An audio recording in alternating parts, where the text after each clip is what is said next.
and let us leave behind a legacy not of pollution but of power with a sense of purpose.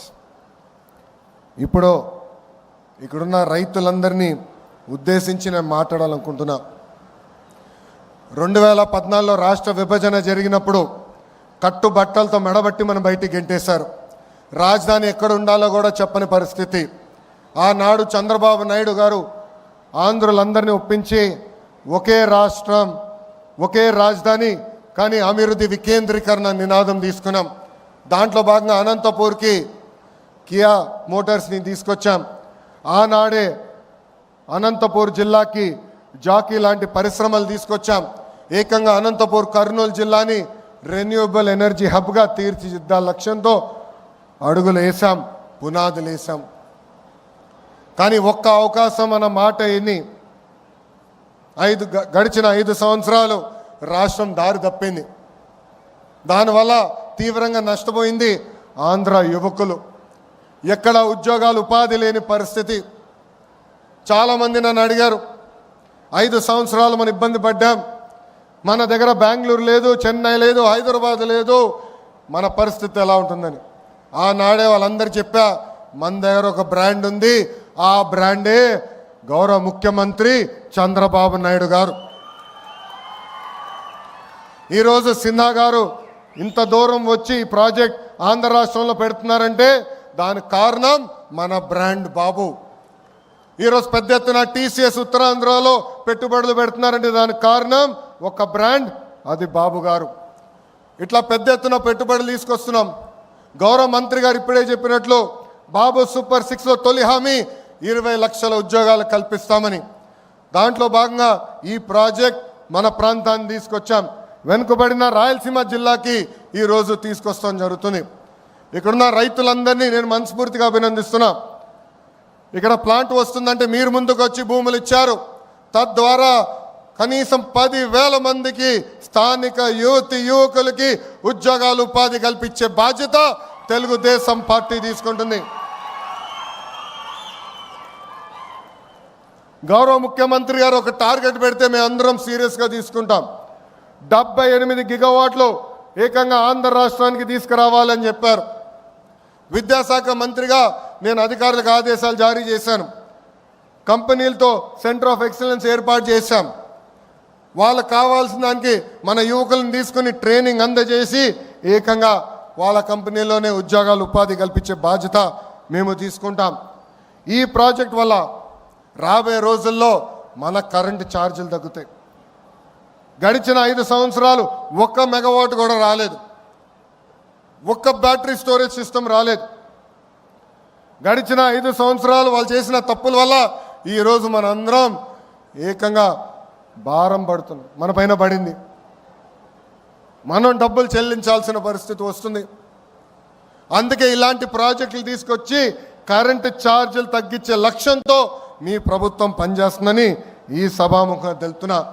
మన నేలపై generate చేస్తున్న current ఏకంగా ఆంధ్ర రాష్ట్రానికి కాదు, మొత్తం భారతదేశానికి మన ఆంధ్ర రాష్ట్రం అందించబోతుంది. గౌరవ ప్రధానమంత్రి నరేంద్ర మోడీ గారు ఒక విజన్, ఒక సంకల్పంతో పనిచేస్తున్నారు. మనం చూసాం, ఉగ్రవాదులు మన భూభాగంలోకి వచ్చి అమాయకులను చంపారు.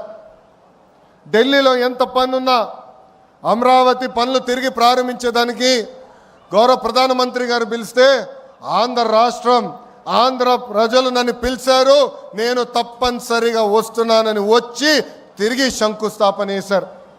ఆనాడే గౌరవ ప్రధానమంత్రి గారు ముందర నేను చెప్పా, ఆంధ్ర ప్రజలు కోరుతున్న అన్ని కోరికలు గౌరవ ప్రధానమంత్రి గారు తీర్చుకుంటూ వస్తున్నారు. దాంట్లో భాగంగానే ఈ ప్రాజెక్ట్ రాయలసీమకు వచ్చింది. త్వరలో కర్నూలు కూడా హైకోర్టు బెంచ్ తీసుకొస్తాం. గౌరవ ప్రధానమంత్రి గారిని కూడా రాయలసీమ గడ్డపైకి తీసుకొస్తామని ఈ సభాముఖ రాయలసీమ ప్రజలు కూడా తెలుపుతున్నాం. గడిచిన 5 సంవత్సరాలు రోడ్లు కాదు, రోడ్ల పైన పడిన గుంతలు కూడా రిపేర్ చేయలేదు. గడిచిన 5 సంవత్సరాలు 1 పెట్టుబడి రాలేదు, 1 ఐటీ కంపెనీ తీసుకురాలేదు. పొద్దున్న లేచిన దగ్గర నుంచి రాత్రి వరకు మేము అన్ని తలుపులు తడుతున్నాం. అన్ని గడపలు దొక్కుతున్నాం. దాంట్లో భాగంగా నేను డావోస్కి వెళ్ళా. సిన్హా గారు గౌరవంగా నన్ను భోజనం పెట్టి పిలిచారు.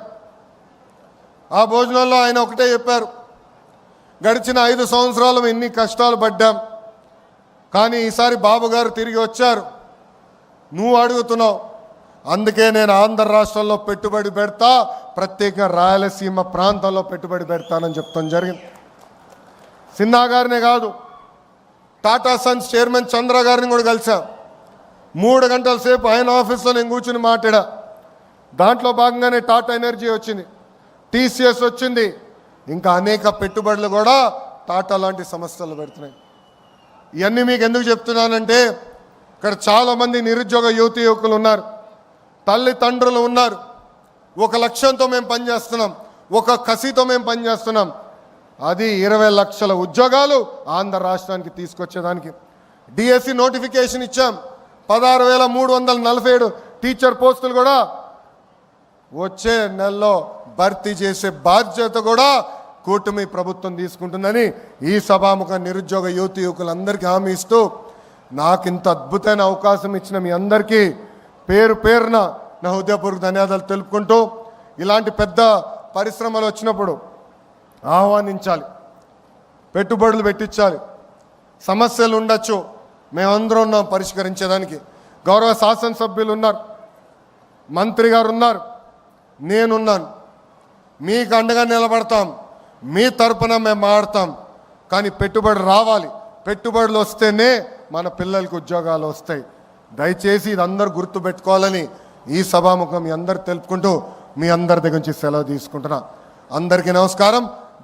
జై హింద్, జై హింద్, వందే వందే. అందరికీ నమస్కారం.